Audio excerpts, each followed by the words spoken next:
우리 아로마 지도사인데, 그러면 아로마를 배우는 거는 기본적으로 배우는 거고, 그 유튜브에도 되게 많이 올라가 있고, 그러면 아로마 지도사에서는 어떤 일들을 하는가, 그런 거에 대한 얘기를 조금 많이 해드리고 싶은데, 그쵸. 아로마 테라피스트는 도대체 뭘 하는 건가? 다들 아실 거예요. 알고 있다라고 생각을 하는 거죠. 자, 예. 아로마 테라피로 건강을 도와주는 사람이라고 이제 생각을 하는데, 여러분이 생각에는 아로마 테라피스트의 정의라든지 이런 것들이 있을 겁니다. 여러 가지 생각들을 하실 거예요. 일단 자신의 건강도 지키고요. 그 다음에 가족의 건강, 그리고 주변에 도움을 필요로 하는 사람들의 몸, 그렇죠. 맞아요. 마음, 그 다음에 관계 속에서의 어떤 어려운 점들, 그렇죠? 어, 그런 것들을 고칠 수 있는 방법은 굉장히 다른 것들이 되게 많아요. 그런데 내가 아로마, 이 에센셜 오일을 선택을 해서 그것을 도움을 주겠다라고 하는 사람인 거죠. 자, 그러면 예를 들어서 이렇게 생각해 볼 수 있어요. 그러면 다른 사람들이 이렇게 물어볼 수 있습니다. 왜 아로마를 써야 돼? 왜 에센셜 오일을 써야 돼? 다른 것도 좋은 거 많이 있잖아. 그죠? 왜 에센셜 오일이나 아로마를 써야 될까요? 자, 유종문 사장님 마이크가 꺼져 있습니다. 제 생각에는 제일 중요한 게 안전성하고 부작용에 대한 부분인 것 같아요. 아, 네. 그것도 하나의 또 맞는 말이죠. 예, 네, 맞아요. 안전성하고 부작용이 적다. 없다. 그렇죠, 그렇죠. 그런 부분이 있고요. 또 다른 의견들도 있을 겁니다. 내가 써봤더니 좋았더라. 지금까지 써본 것보다 뭐 효과가 빠르더라.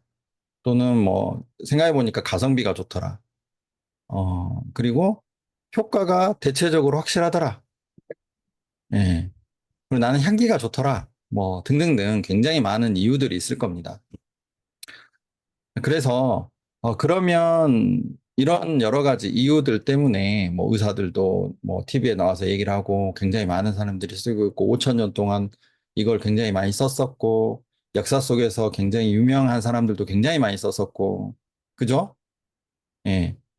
이런 것들이 되게 있을 거예요. 그런데 이거하고 또 다른 이유로 어 그러면 나는 그래, 이걸 써야 되는 걸 알겠어. 아로마 테라피도 좋고 에센셜 오일도 좋아. 그러면 도테라를 왜 써야 되는가? 그쵸?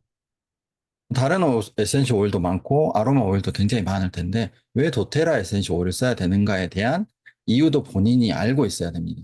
물론 저는 뭐 여러 가지를 말씀드릴 수가 있죠. 네. 그래서 이런 모든 것들을 여러분들이 조금 알아가시는 게 되게 중요하다라는 겁니다. 왜 아로마 테라피, 에센셜 오일을 사용해야 되는가? 그리고 내가 이걸로 어디까지 영향력을 펼칠 수 있는가? 그리고 이걸로 어디까지 도움을 줄 작정인가? 뭐, 예정인가? 그렇죠. 그래서 기본적으로는 여기 오늘 뭐 아로마 지도사든 뭐 아로마 테라피를 배우시는 분들이든 주변에 정신적으로, 육체적으로 아픔을 겪고 계신 분들에게 도움을 주려고 하시는 분들이 어, 그런 선한 영향력, 선한 마음을 가지신 분이 대다수일 겁니다. 그래서 일단은 내가 아로마 테라피를 어떻게 공부를 하는 것도 중요하고요. 또 이거를 다른 사람들한테 어떻게 전달하는 것도 되게 중요하고요. 그 다음에 그 전달받은 사람을 어떻게 관리하는 것도 중요합니다. 예. 그게 이제 임상이 굉장히 많이 쌓이면 전문가가 되는 거고요. 그런데 이런 게 있어요. 자기는 나는 전문가가 되기 전까지는 전달도 하지 않고, 그 다음에 내가 확실하게 모든 거를 알 때까지는 남들에게 전달하지 않겠어. 또는 뭐 남들에게 알려주지 않겠어. 뭐 이런 것들이 있습니다. 절반은 맞고 절반은 틀린 건데요. 여러분들도 그런 생각들에 대해서 대체적으로 동의를 하실 거라고 생각합니다. 기본적인 거죠. 제가 말씀드리는 거는 어떤 내가 쓰는 바운더리, 내가 가지고 있는 오일을 가지고 있는 경험 안에서 사용을 해서 효과가 봤던 것들부터 하나, 둘씩 전달을 하고 그런 경험들이 차곡차곡 쌓여야지 내가 정말 아로마 테라피스트나 아로마 지도사의 예, 실력을 키우고 그런 경험적인 것도 배우고 실패를 통해서 또 다른 것들을 더 배울 수 있어서 결론적으로는 우리가 생각하는 아로마 에센셜 오일, 아로마 지도사 이런 과정을 통해서 다른 사람에게 훨씬 더 많은 것들을 줄 수 있는 이런 것들이 되리라고 생각합니다. 이제 그래서 정리하면 어, 여기 계신 분들이 다 아로마 테라피스트가 뭐 다른 사람에게 영향을 주는 아로마 테라피스트가 될 거냐? 그렇지는 않을 수도 있습니다.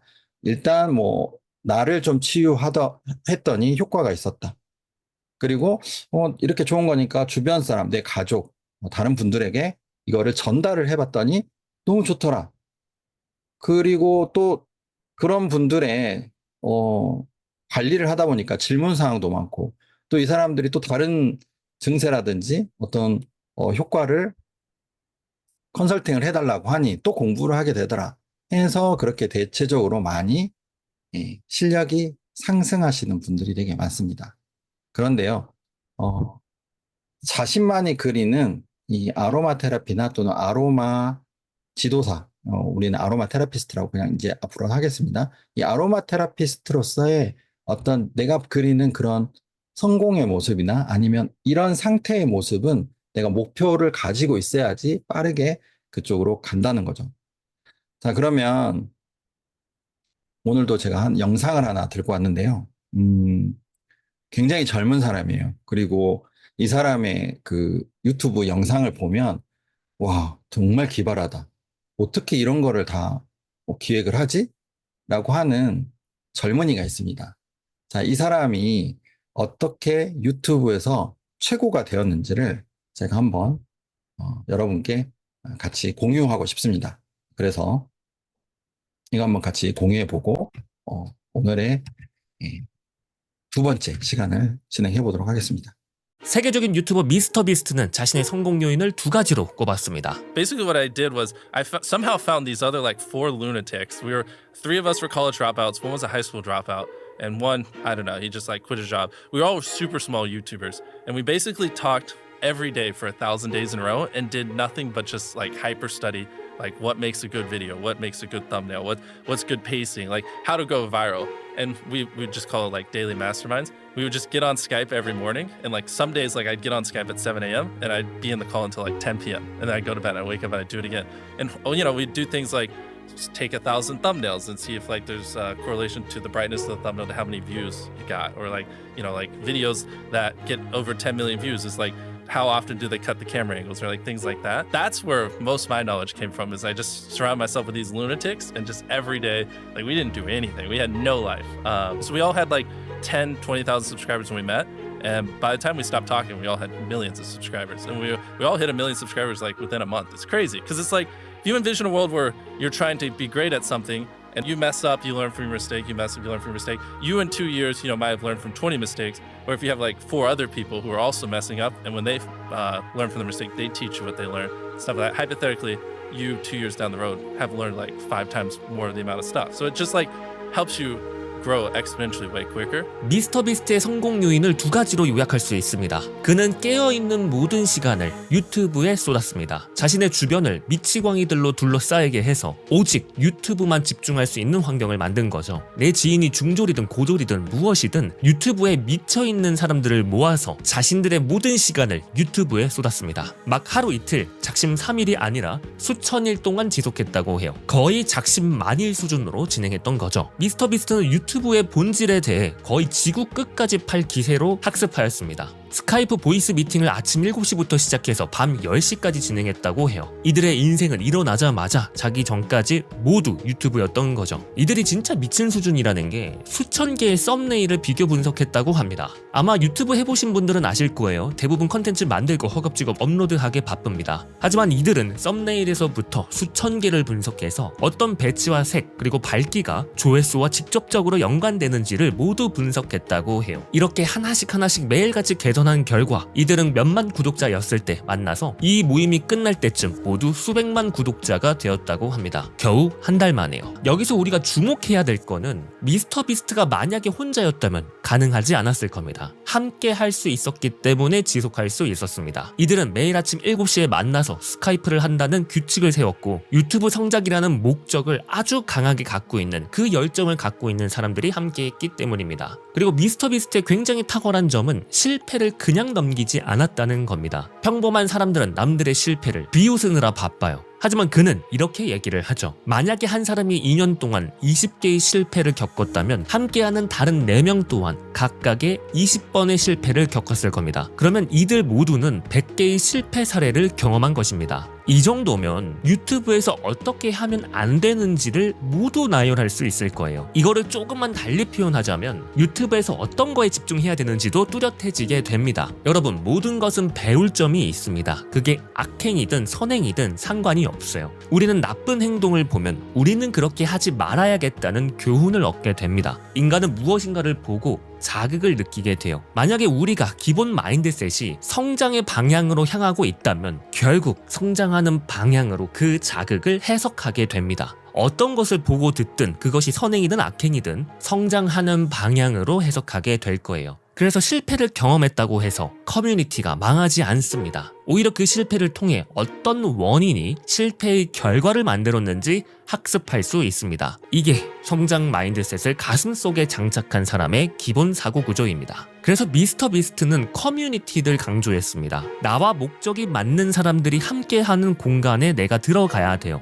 하지만 여기서 굉장히 중요한 거는 단순히 그 목적을 하는 것뿐만 아니라 내가 목적으로 하는 것을 미친 듯이 추구하느냐입니다. 여러분이 만약에 수영 실력을 압도적으로 높이고 싶다면 수영에 미쳐있는 사람들과 함께 해야 됩니다. 아침부터 일어나서 아침 수영하고 수영 강습이 끝났지만 남은 시간에 자유 수영도 하고 점심에는 수영 컨텐츠를 단톡방에 막 뿌리고 마음이 맞는 사람들끼리 점심에 공유했던 컨텐츠를 똑같이 훈련할 수 있는 팟을 만들어서 자유 수영까지 할 수도 있습니다. 이 작업을 매일같이 진행하게 되면 수영을 못하는 게 이상하지 않을까요? 여기서 제가 보는 거는 한 2가지 정도입니다. 미스터 비스트의 성공 방법, 그리고 그걸 따라서 하는 이 채널 운영자 작심만일이라는 사람의 동기부여를 하고 자기 자신으로 끌어들이는 이런 어떻게 보면 굉장히 스마트한 반짝이는 아이디어.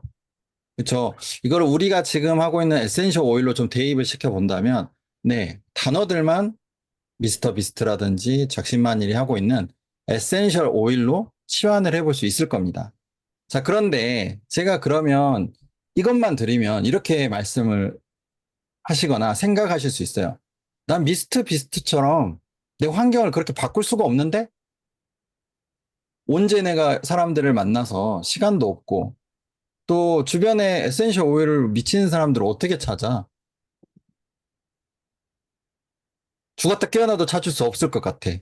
그리고 지금 내가 지금 이 에센셜 오일로 성공을 하기 위해서 내가 이렇게까지 할 수 있는 뭐 체력이나, 그 다음에 뭐 재력이나 시간이 있을 수 있을까? 라고 생각하실 수도 분명히 있습니다.